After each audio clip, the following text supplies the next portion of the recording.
This, of course, is a difficult subject to tackle. But first, let's perhaps begin by looking at the rationale behind the establishment of the joint venture that you've just announced. Well, thank you firstly for having me on your program. The rationale is quite simple. We were the first stem cell bank in South Africa, and we have, over the past 6 years, been banking stem cells for the local industry. We've now done the joint venture with Cryo-Save N.V, which is arguably the largest family stem cell banking business in the world. It brings to South Africa tremendous technology, which we believe would assist us not only in South Africa, but also in our new drive to move into Africa. I was actually hoping that you would explain just what that technology is and what it does. I mean, we talk in general about what stem cell technology can do in trying to cure people of all these life-threatening diseases. But essentially, what are we talking about here in terms of the investment that you've just made? Well, stem cells are the building block of one's body, and there are essentially two types of stem cells. The first is an embryonic stem cell, and that's the stem cell you could grow anything from. That's the controversial stem cell which could allow you to grow organs and so on. We are not involved in that business at all. That makes a lot of people nervous. Correct. We are not involved in that business and never will be. Our business is in adult stem cells. Adult stem cells are stem cells that are more defined. They are not able to grow organs, but they certainly are the healing blocks for the body.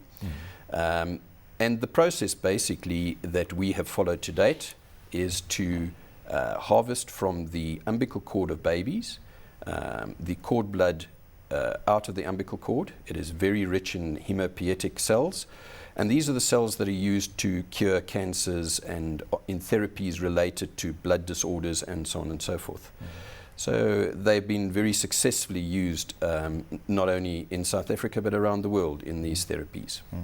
Now, of course, when you talk about solving the problems, some of these diseases, this is a problem that, of course, Africa faces more than any other part of the world because of our poor health systems. Now, recently we saw Walmart coming into South Africa, but Walmart is not just coming into South Africa for South Africa. Walmart is looking at the bigger picture of Africa. Is that part of the reason why we're seeing this joint venture being established? Absolutely. And what are you looking at? What Cryo-Save brings to the party in South Africa is technology and the latest R&D available throughout the world, and that would take us many millions of rands to be able to try and replicate in South Africa. So the investment in South Africa is significant, but more importantly, it allows us to springboard from South Africa into Africa. And one will understand that generally in the African markets, stem cell technology is practically unheard of. Sure. So we believe this to be very significant, and hopefully over time, even in the public health sectors. Yeah, but this is, of course, very expensive technology that we're talking about here. Who's going to be financing this? And have you been able to identify the market for this across the continent? Yes, I think the expense is not that great. However, when one considers the treatment of these sorts of diseases, when one considers the propensity for the disease to occur in an individual, then it does reduce. The important part here is to make this affordable. And so what we have done is, in conjunction with a financial partner, we are looking at making the stem cell technology available to all people. So we have a 5-year program that at a cost of about 250 Rand a month. We have a 2-year program at a cost of about 450 Rand a month, which makes it very affordable to most South Africans and hopefully most Africans. Which markets in particular are you looking at? Currently, we're looking at the higher LSM markets. That's the traditional market that is serviced with this product, but we would like to take it down to all people.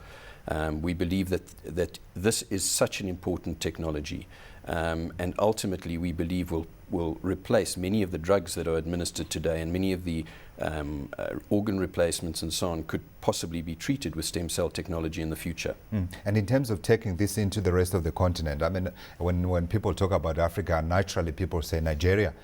Are you potentially looking at that? Sure. We would look at our initial foray being 6 countries in Africa, and beyond those 6 countries we then want to expand in as much of sub-Saharan Africa as we can. Which countries are these? We're starting with Botswana, Mozambique, Namibia, Angola, Nigeria, and we will grow from there into the other countries as we open up businesses in each of the countries. We will leapfrog on that. Is there any specific reason why you're choosing these countries? Are there any sort of like common factors that you are looking at before you decide where to go? We're in the process at JDH level of a number of corporate actions to try and grow the business and grow shareholder wealth. And the opportunity to do that is specifically in certain markets that these entities that we are looking at are in. I can't elaborate any further than the SENS announcements that are currently out in the marketplace.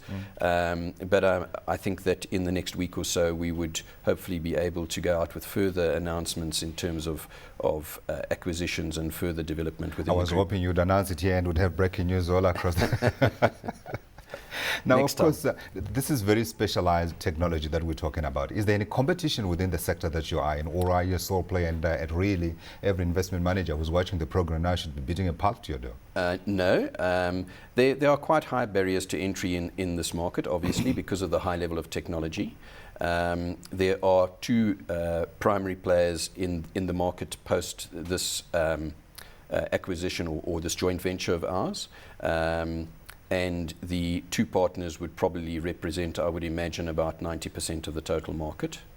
The market, unfortunately, is underutilized. There are over 3,000 births per month in South Africa, and jointly all the companies together probably store about 300. So less than 1% of the potential births that occur actually have stem cells stored. The rest of the umbilical cords are all destroyed as waste products, which is really a shame. You get one opportunity to deploy these stem cells, which are at birth, the stem cells in the umbilical cord are sufficiently undefined, and they are what we call immune naive. In other words, they don't have all the built-up immune systems, and they are therefore able to be used for therapies far more readily than one would be able to use, say, an adult stem cell. Yeah, I'm sorry to use the word, but I suppose, I mean, when one listens to you, one hears of unlimited potential and opportunity here. But at the same time, we do know that the industry has been engulfed in controversy. In terms of the technology that you're using yourself, though, you're not affected by all these accusations of illegal transplant and those kinds of things, are you? No, I think that there are two issues that you're probably touching on here. The first one is embryonic stem cell development, where these have been abused to clone organs, etc., etc., and we are not involved in that whatsoever. That requires the withdrawal of stem cells from an embryo, which is obviously quite a sophisticated operation, and frankly, there are many ethical and moral issues surrounding that. The second issue you're probably touching on is about 7 years ago, which came to trial, I think, last year, which was the illegal transplant of organs. Now, obviously, organ transplants are often life-saving, so the organ transplant itself is not the problem. It's the trafficking in human organs that's the problem.